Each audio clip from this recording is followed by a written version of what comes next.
नमस्कार, हमारे खास कार्यक्रम चर्चा में आपका स्वागत है। मैं हूं प्रखर श्रीवास्तव। पाकिस्तान की बत्ती गुल हो चुकी है। जी हां, पाकिस्तान अपने इतिहास के सबसे बड़े बिजली संकट के दौर से गुजर रहा है। पाकिस्तान की सरकार का खजाना खाली हो चुका है, इसलिए वो कच्चा तेल नहीं खरीद पा रहा है। जब ईंधन ही नहीं है तो फिर बिजली बनेगी कैसे? सरकार के पास अब कोई उपाय नहीं बचा तो उसने ऐसे ऐसे तुगलकी फरमान जारी किए हैं कि जनता का हाल बेहाल होने लगा है। बिजली बचाने के लिए पाकिस्तान में नए नए अजीबोगरीब नियम बना दिए गए हैं।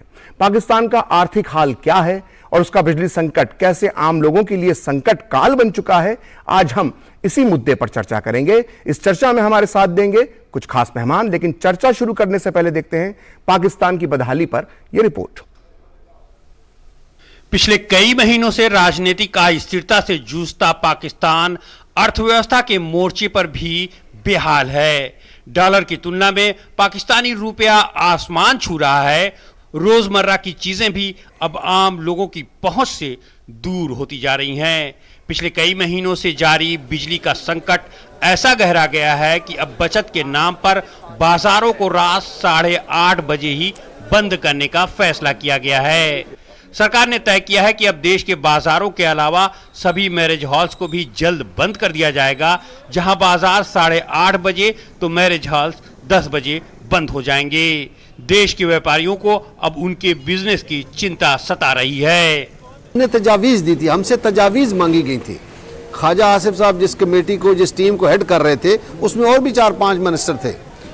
बात यह है कि जब आपने हमसे तजावीज ले ली तो फिर आपने हमसे कहा कि ये मैं वजीर आजम साहब के पास रखूंगा, वफाकी काबीना में ले जाऊंगा, उधर से फिर हम आपके साथ दोबारा मुशावरत करेंगे, फिर जो भी जिस तजवीज़ पे हम अमल करेंगे वो आपके साथ डिस्कस करेंगे। लेकिन उन्होंने ऐसा नहीं किया और आज खुद से ऐलान कर दिया कि ताजरों की मुशावरत से किया। पाकिस्तान के रक्षा मंत्री ख्वाजा आसिफ ने बिजली की बचत पर किए गए फैसले की जानकारी देते हुए कहा कि अब लोगों को अपनी लाइफ स्टाइल को बदलने की जरूरत है। ख्वाजा आसिफ ने कहा कि अगर इन उपायों को लागू किया गया तो फिर देश 62 अरब रुपए बचा लेगा। साथ ही आसिफ ने यह भी जानकारी दी कि 1 फरवरी के बाद बहुत ज्यादा चमकीले बल्बों के निर्माण पर रोक लगा दी जाएगी। हमारी ताजर हजरात से जो है गुफ्तगू हुई, वो सारे उन्होंने मेहरबानी की। एक बड़ी डेलीगेशन सारे पाकिस्तान से यहाँ पे आई, प्राइम मिनिस्टर सेक्रेटेरिएट में उनसे मुलाकात हुई। तो उनमें बाज़ ने 9 कहा, बाज़ ने 8:30 कहा, बाज़ ने 9:30 कहा। बहरहाल हमने 8 से इसको 8:30 कर दिया। इस पॉलिसी से इस शादी हॉल, रेस्टोरेंट्स और मार्केटों के ये अगर टाइम ऑब्जर्व हों तो 62 अरब रुपए की बचत हो। गहराते आर्थिक संकट के बीच स्थानीय नागरिकों के पास अब विकल्प भी खत्म होते जा रहे हैं। पिछले दिनों कुकिंग गैस सिलेंडर्स के बजाय गुब्बारे की तरह दिखने वाले बड़े बड़े प्लास्टिक बैग्स में एलपीजी भरने का वीडियो वायरल हुआ। मीडिया रिपोर्ट्स के मुताबिक कई जगहों पर लोगों को सालों से गैस का कनेक्शन भी नहीं मिल पा रहा है। गैस से अलग पाकिस्तान में चिकन और मीट भी अब आम आदमी की पहुंच से बाहर हो चुका है। पाकिस्तान सरकार ने आटा, चीनी और घी के दामों में 25 से 62% का इजाफा कर दिया है। ये कीमतें देश में तुरंत प्रभाव से ही लागू हो गई हैं। पाकिस्तान के बाजार और दफ्तर आम तौर पर आधी रात के बाद तक खुले रहते हैं। अगर इन हालात में ये नियम लागू किए गए तो स्थिति और भी बिगड़ सकती है। अगर आप जबरदस्ती करेंगे तो हम मुजामत करेंगे। मुल्क का ताजर कारोबार बंद करने के लिए तैयार नहीं है। डॉलर के मूल्यों में वृद्धि के कारण वाणिज्यिक और आर्थिक घाटा बढ़ रहा है। वहीं देश के मुद्रा विनिमय के कोष में भी काफी कमी आई है। पाकिस्तान को इस समय कहीं से खास आर्थिक मदद या कर्ज नहीं मिल पा रहा है, जिसके कारण विदेशी मुद्रा का कोष तेजी से गिर रहा है। पाकिस्तान को अगले कुछ महीनों के दौरान विदेशी कर्ज के मद में 30 अरब डॉलर की अदायगी करनी है, लेकिन इसका समय नजदीक आते ही पाकिस्तान के डिफॉल्टर होने की आशंकाएं बढ़ रही हैं और इसकी अटकलें भी लगाई जा रही हैं। हालांकि पाकिस्तान सरकार की ओर से देश के डिफॉल्टर होने की आशंका को खारिज किया जा रहा है। तो आपने देखा कि किस तरह से पाकिस्तान की बत्ती गुल हो चुकी है। पाकिस्तान की सिर्फ बिजली ही गुल नहीं हुई है, बल्कि उसकी अर्थव्यवस्था भी आईसीयू के बिस्तर पर लेटी हुई है। पाकिस्तान का यह हाल क्यों हुआ? पाकिस्तान के वो पाप कौन से हैं जो उसी पर ही भारी पड़ गए और पाकिस्तान का अब भविष्य क्या है। इन्हीं सब मुद्दों पर बात करने के लिए हमारे साथ मौजूद हैं दो खास मेहमान, डॉक्टर शालिनी चावला जो फेलो हैं centre for air power studies और पाकिस्तानी मामलों की जानकार हैं, साथ ही हमारे साथ टीसीए राघवन भी हैं जो पाकिस्तान में भारत के पूर्व हाई कमिश्नर रह चुके हैं। मैं दोनों मेहमानों का स्वागत करना चाहूंगा। राघवन साहब, पहला सवाल मेरा आपसे है, पाकिस्तान के पास अब सिर्फ 36 दिन का फॉरेन रिजर्व बचा है, इसके बाद वो डिफॉल्टर घोषित हो सकता है। क्या पाकिस्तान 36 दिन बाद एक फेल्ड नेशन बन जाएगा? मेरी राय में फेल्ड नेशन तो नहीं बनेगा, पर उसकी जो आर्थिक संकट है वो चलता रहेगा। अभी पाकिस्तान के पास विकल्प कुछ खास रहे नहीं है। उसकी उम्मीद ये है कि कोई बाहर और कोई देश उसकी स्थिति में मदद करे, पर असलियत ये है कि पाकिस्तान सिर्फ एक संकट से नहीं गुजर रहा। उसको जिस तरह अंग्रेजी में कहते हैं मल्टीपल क्राइसिस, वो अलग अलग संकटों से एक साथ गुजर रहा है। कुछ ही महीने पहले वहां पर बहुत जबरदस्त फ्लड्स आए थे। राजनीतिक अस्थायीता के कारण उन फ्लड्स का ठीक तरह सामना नहीं हो सका। साथ ही साथ जो उनकी आर्थिक हालत है वो बिगड़ती रही है। डॉलर और पाकिस्तानी रुपए का जो संतुलन है वो बिल्कुल संतुलन रहा ही नहीं है। इस सब से महंगाई बढ़ती जा रही है। तो ये अलग अलग तरह के संकट हैं जो एक साथ पाकिस्तान को घेरे में ले लिया है। पर इन सब वजहों के बावजूद फेल्ड स्टेट तो नहीं होगा, क्योंकि पाकिस्तान के अगर आप इतिहास को देखें, इस तरह के संकट बार बार आते रहे हैं और कोई ना कोई कारण से या कोई ना कोई विकल्प उभरने के वजह से वो इन संकटों से बच तो नहीं सका है, पर उनका कुछ हद तक सामना कर सका है। पर उसका जो नतीजा ये रहा है कि जो पाकिस्तान की जनता है उनके ऊपर बहुत ही खराब प्रभाव इस सब का पड़ता है। राघवन साहब, आपने कहा कि पाकिस्तान अक्सर बच जाता है आखिरी समय पे, और अभी एक ताज़ा खबर यह है कि असीम मुनीर साहब जो हैं, जो पाकिस्तान के सेना अध्यक्ष हैं, वो सऊदी अरब के दौरे पर हैं। प्रिंस सलमान से उन्होंने मुलाकात की है। तो क्या इस दौरे का मकसद भी यही है कि जिस तरह से जनरल बाजवा ने एक बार पाकिस्तान को रियायत दिलवाई थी, सऊदी अरब से पैसा दिलवाया था, क्या इसी मकसद से ये दौरा हो रहा है? दौरे के और भी मकसद हो सकते हैं, पर यह जरूर एक खास मकसद होगा, क्योंकि पाकिस्तान की जो उम्मीद है अभी वो काफी हद तक चीन पर और सऊदी अरब पर के साथ जुड़ी हुई है कि कुछ हद तक अगर वो आर्थिक सहायता कर सकें, कुछ तेल हाइड्रोकार्बन्स की या तेल की सहायता कर सकें, कुछ जो उसके डेट्स हैं उनको रोल ओवर कर सकें, तो इस सब से बुरहान से वो निकल सकेंगे।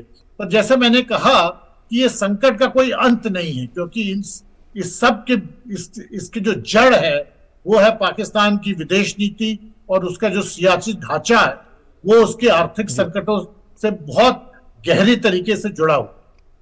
राघवन साहब, आपने चीन का जिक्र किया, लेकिन अब जब हम देख रहे हैं कि चीन ने भी पाकिस्तान से पल्ला झाड़ लिया है, नया पैसा तो वो दे नहीं रहा, नया कर्ज वो उसको दे नहीं रहा, बल्कि पुरानी किस्तें भी वो मांगने लग गया है। तो ये चीन और पाकिस्तान के रिश्ते में एक कैसा बदलाव आया? मेरी राय में कोई खास बदलाव नहीं आया कि चीन जरूर पाकिस्तान की मदद करता रहेगा। हाँ, ये बात जरूर है कि उसको अभी कोई क्लियर रास्ता दिख नहीं रहा है कि पाकिस्तान में की अंदरूनी हालत, उसकी जो राजनीतिक अस्थायीता है, जो राजनीतिक संकट है, उससे वो किस तरह निकलेगा। इस वजह से शायद थोड़ी उसकी मदद में धीमी आई है। पर मेरे राय में चीन की पाकिस्तान के साथ जो रिश्ता है वो कमजोर होने का कोई उसका साइन दिखता नहीं, उसका कोई चिन्ह नहीं दिखता। हमारे साथ डॉक्टर शालिनी चावला भी हैं और पाकिस्तानी मामलों की जानकार हैं। शालिनी, हमने देखा है कि पिछले 2 दशकों के अंदर पाकिस्तान की जो अंतर्राष्ट्रीय छवि बनी है उसे आतंकवाद का एपिसेंटर एक तरह से सारी दुनिया ने मान लिया है। तो क्या यही एक वजह है कि जिसकी वजह से सारी दुनिया का भरोसा पाकिस्तान से उठता जा रहा है, जो उसका असर अब उसकी अर्थव्यवस्था पर भी दिखने लगा है? देखिए अर्थ, ये बात जो आपकी दो बातें हैं, एक बात है कि उसको एपी सेंटर ऑफ टेररिज्म, हाँ इसमें हमने देखा कि हम तो ये बात कहते ही हैं इंटरनेशनल फोरम पे, क्योंकि हम तो भुगत रहे हैं उनके आतंकवाद को और हम उसको डील कर रहे हैं 5 डिकेड से भी ज्यादा से। लेकिन इंटरनेशनल लेवल पर भी वो बहुत कुछ, एक FATF की ग्रे लिस्ट में था वो पाकिस्तान 2018 जून से, और अभी उसमें से वो निकला है चीन की मदद से बाहर। सो एक ये डेफिनेटली एक ये आभास तो है और इस बात का एक्सेप्टेंस तो आ गई है एक इंटरनेशनल फोरम के ऊपर कि एक टेररिज्म वहां से कंडक्ट होता है। लेकिन जो दूसरी बात है, अर्थव्यवस्था वो खाली इस पे नहीं डिपेंडेंट है। अर्थव्यवस्था, उनकी जो आर्थिक स्थिति है वो उनके अपने इंटरनल, जैसे एम्बेसडर राघवन ने भी बोला, क्योंकि वो एक कंट्री एक उसी मोड में चल रहा है, एक सर्कुलर डेट पे चलने की उसको एक हैबिट पड़ी हुई है। क्योंकि शुरू से आप देखें कि जो वो स्टेट है पाकिस्तान, उसकी प्राथमिकताएं जो है, उसकी जो प्रायोरिटीज है वो बहुत फर्क है। उसकी प्रायोरिटी थी हमेशा उसकी सेनानी ताकत को बढ़ाना, उसने कभी भी अंदरूनी अपने लोगों पे इन्वेस्ट नहीं किया, तो हमेशा डिफेंस के ऊपर बहुत ज्यादा उनका फोकस रहा और उसी को लेकर उनके ये अलायंसेस यूनाइटेड स्टेट्स से, चाइना से उनके बने।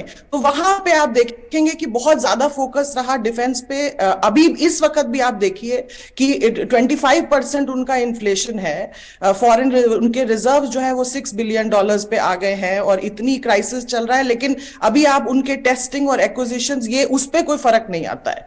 तो उन्होंने उनके जो ये आपके न्यूक्लियर वेपन्स है उसको उन्होंने हमेशा बढ़ा के रखा, जो फौज के लिए वो करते रहे वो बढ़ा के रखा। तो उसकी प्राथमिकताएं बहुत फर्क है।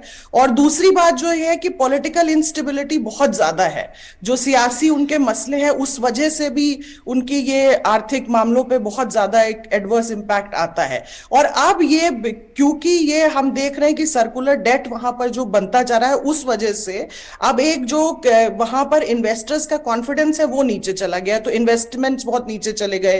रेमिटेंसेस जो बाहर से जो पैसे आते थे उसमें भी हमने देखा कि वो नीचे आया। फिर वहां पर अनएम्प्लॉयमेंट, ऑब्वियसली अब ये जो कैलकुलेशन कहती है रिपोर्ट्स पाकिस्तान से कि हर साल 25 लाख लेबर जो वहां पर आएगी वो कहां पे एब्जॉर्ब करेगी उस इकोनॉमी को, तो क्या होगा, तो डेफिनेटली वो सिक्योरिटी पे उसका इंपैक्ट आएगा। सो ये एक साइकिल सा बनता चला गया पाकिस्तान पे, जहां पर वो नए लोन्स को लेता गया पुराने लोन्स को चुकाने के लिए। और अभी भी जो, जैसे राघवन साहब ने बोला कि चीन और सऊदी अरेबिया उसके प्राइम एक हम सपोर्टर्स देखेंगे जहां से पैसा आने की संभावना है और उनको उम्मीद है कि $13 बिलियन वहां से कमिटमेंट है।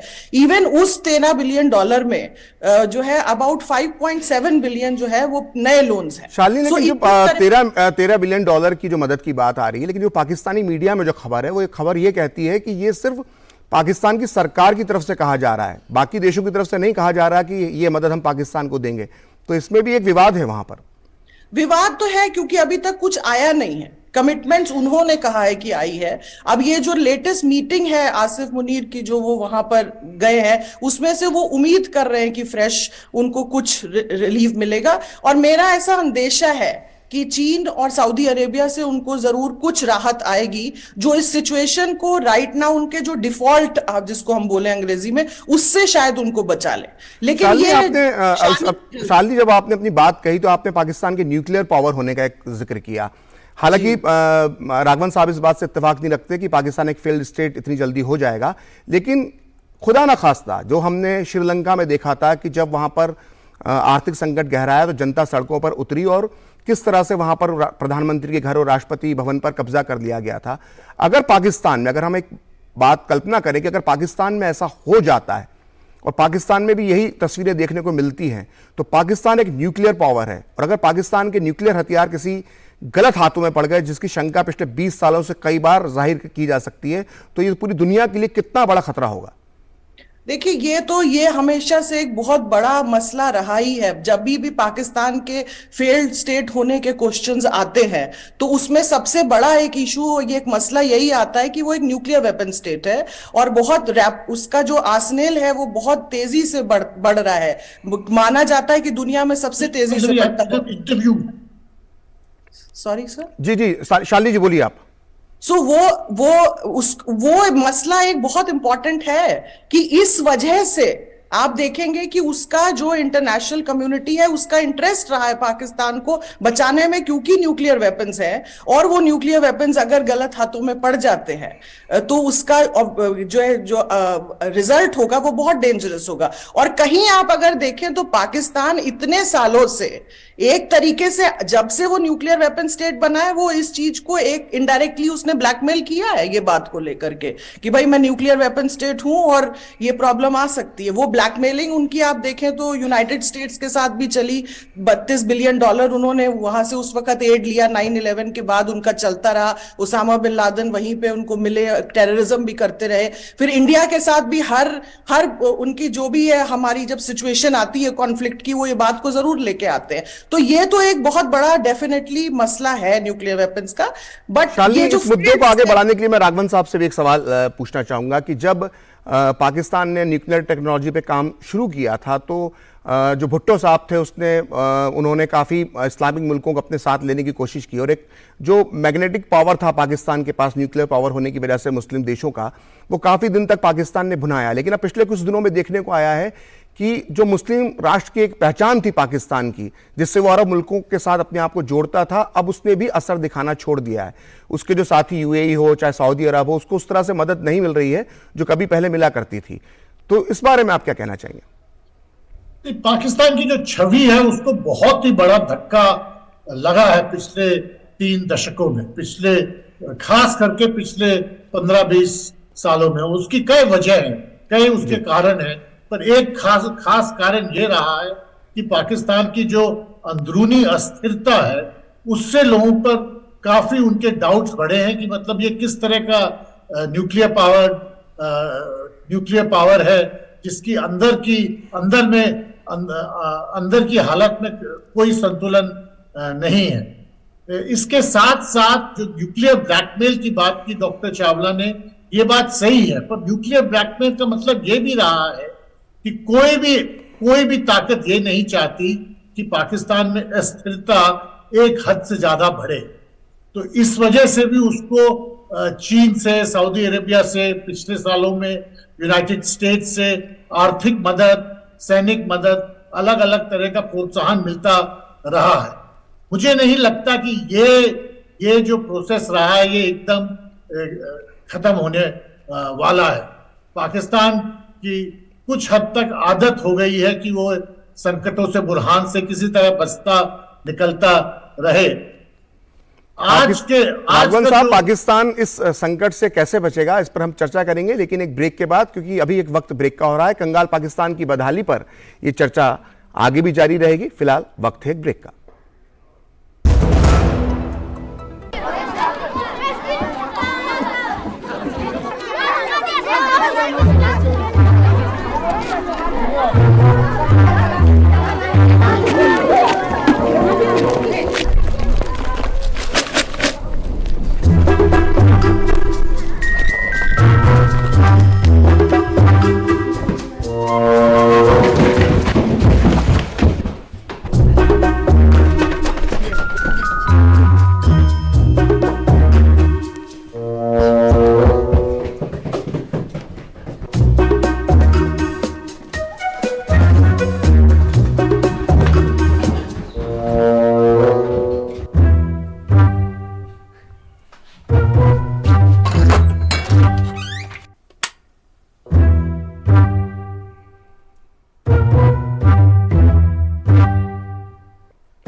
पहाड़ियों में या ऊंचे प्रदेशों में रहने वाले लोग ठंड के आदी होते हैं, फिर भी शीतलहर उनके लिए जानलेवा हो सकती है। सबसे बड़े खतरे हैं शरीर का तापमान कम हो जाना, फ्रॉस्ट बाइट और फेफड़ों में सूजन आना। बाहर जाने से पहले मौसम पूर्वानुमान से वाकिफ होना अनिवार्य है। कहीं जाते वक्त धर्मशाला, पंचायत घर और नजदीकी चिकित्सा सेवा से अवगत रहें। खराब मौसम के कारण आप रास्ते में फंस सकते हैं। वाटरप्रूफ थैली में पर्याप्त कपड़े, भोजन और पानी साथ रखें। नम और गीले कपड़े तुरंत बदलें। गर्म पेय पीते रहें, शराब पीना टालें, फर्स्ट एड सीखें और आपातकालीन चिकित्सा किट साथ रखें। अत्यधिक ठंड से बुजुर्ग, बच्चे और बीमार ज्यादा प्रभावित होते हैं। घर को गर्म रखें। पहाड़ी इलाकों में ऑक्सीजन की कमी और सांस लेने में दिक्कत हो सकती है। आपातकालीन स्थिति में एम्बुलेंस बुलाएं या स्थानीय हेल्पलाइन से संपर्क करें। सतर्क रहें, सुरक्षित रहें। एनडीएमए एवं IIPHG द्वारा जनहित में जारी। चर्चा में एक बार फिर आपका स्वागत है। आज हम बात कर रहे हैं कंगाल पाकिस्तान की चरमराती अर्थव्यवस्था की और हमारे साथ मौजूद हैं दो खास मेहमान। राघवन साहब, ब्रेक के पहले जो हम पूरी चर्चा पर बात कर रहे थे कि किस तरह से पाकिस्तान की आर्थिक हालत जो है वो किस तरह से पूरी दुनिया को प्रभावित कर सकती है और ये फेल्ड नेशन होगा या नहीं होगा। लेकिन अगर हम पाकिस्तान की अंदरूनी सियासत की बात करें तो हम देखते आए हैं कि जब इमरान खान की सरकार थी तब विपक्षी आरोप लगाता था कि इमरान खान ने कर्जे में डुबो दिया है पाकिस्तान को। लेकिन अब जब सरकार बदल गई है तब स्थिति तब भी नहीं बदली है। तो अब जो पाकिस्तान में एक नए चुनाव होने वाले हैं तो इस जो अर्थव्यवस्था जो बिगड़ी हुई है, जो महंगाई बढ़ चुकी है, जो आम जनता परेशान है, इसका इन चुनावों में क्या असर देखने को मिल सकता है? चुनाव तो अभी काफी दूर की बात है, क्योंकि शायद 8-9 महीने तक शायद चुनाव नहीं होगा। हालांकि इमरान खान की खास मांग यही है कि चुनाव एकदम हो, पर अगर एकदम अभी अगले 1-2 महीने में चुनाव हुआ तो उसकी आर्थिक व्यवस्था पर काफी बुरा असर पड़ेगा। अभी पाकिस्तान के सामने सबसे बड़ी चुनौती है कि अगले 3-4 महीने वो किस तरह खींच सकता है, जब तक कि IMF लोन या चीन से ज्यादा कुछ मदद या सऊदी अरेबिया से हाइड्रोकार्बन असिस्टेंस या कोई लोन वेवर उसके कोई वो हो न सके। तो जो असली अभी चुनौती है पाकिस्तान के सामने, उसकी सरकार के सामने, वो है कि अगले 3-4 महीने किस तरह उसका सामना कर सके। अब उसमें मुश्किल उनको ये है कि काफी हद तक ये रूमर्स चल रहे हैं कि शायद अभी तक जो पुरानी अस्थिरता थी, जो इमरान खान और मुख्तलिफ पार्टीज के बीच में जो कॉन्फ्लिक्ट हुआ था, वो अभी पूरी तरह से खत्म नहीं हुआ है। शायद एक इंटरिम टेक्निकल गवर्नमेंट बनने की संभावना है। तो इन सब रूमर्स के वजह से जो इकोनॉमिक इंस्टेबिलिटी है, जो इकोनॉमिक अनसर्टेनिटी है, उसको और प्रोत्साहन मिल रहा है। तो मेरे विचार में अभी सरकार के सामने सबसे बड़ी चुनौती है कि अगले 3-4 महीने कैसे वो काट सके। शालिनी, मैं आपसे 2 सवाल एक साथ पूछना चाहूंगा और उनसे मैं आपसे छोटा जवाब देना चाहूंगा, समय का अभाव है। कि हमने पिछले कुछ सालों में देखा है, पिछले 1 दशक की बात करें कि बांग्लादेश ने भारत के साथ मित्रतापूर्व संबंध रखे। आज हम देखते हैं कि बांग्लादेश की इकोनॉमी जो है वो बहुत आगे है, लेकिन इसके उलट पाकिस्तान ने भारत के साथ हमेशा दुश्मनी निभाई। तो क्या भारत की दुश्मनी पाकिस्तान की अर्थव्यवस्था के लिए एक महंगी साबित हुई? और दूसरा सवाल मेरा ये है कि एक बदहाल और कंगाल पाकिस्तान का असर भारत पर क्या पड़ सकता है?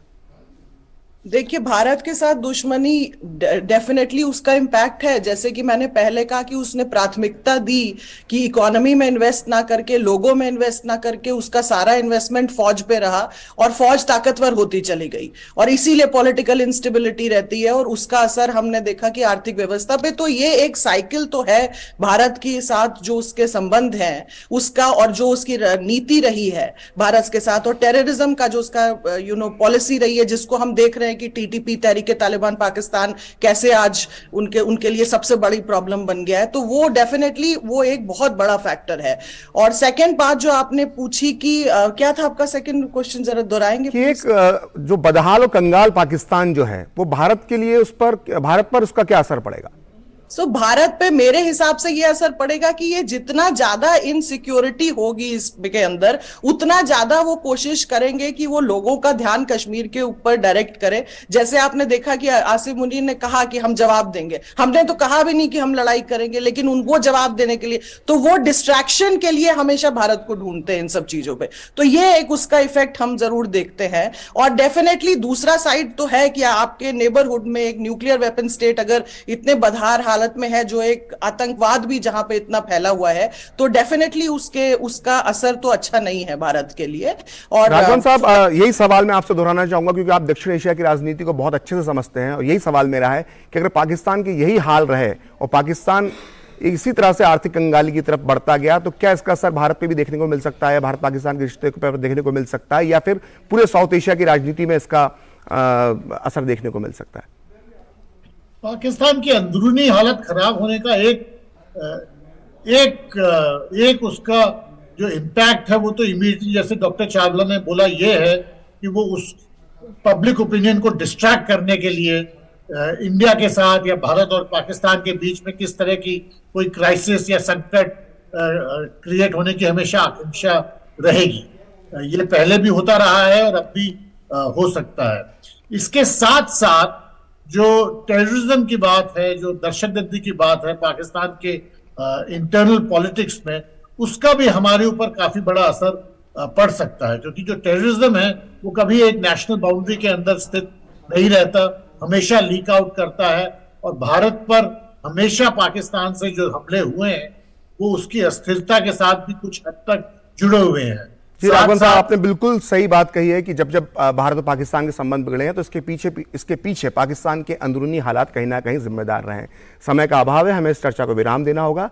मैं अपने दोनों ही मेहमानों का बहुत बहुत धन्यवाद कहना चाहूंगा।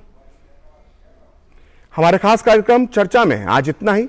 फिलहाल दीजिए अनुमति, कल फिर होगी मुलाकात एक नए मुद्दे के साथ। आप देखते रहिए डीडी न्यूज।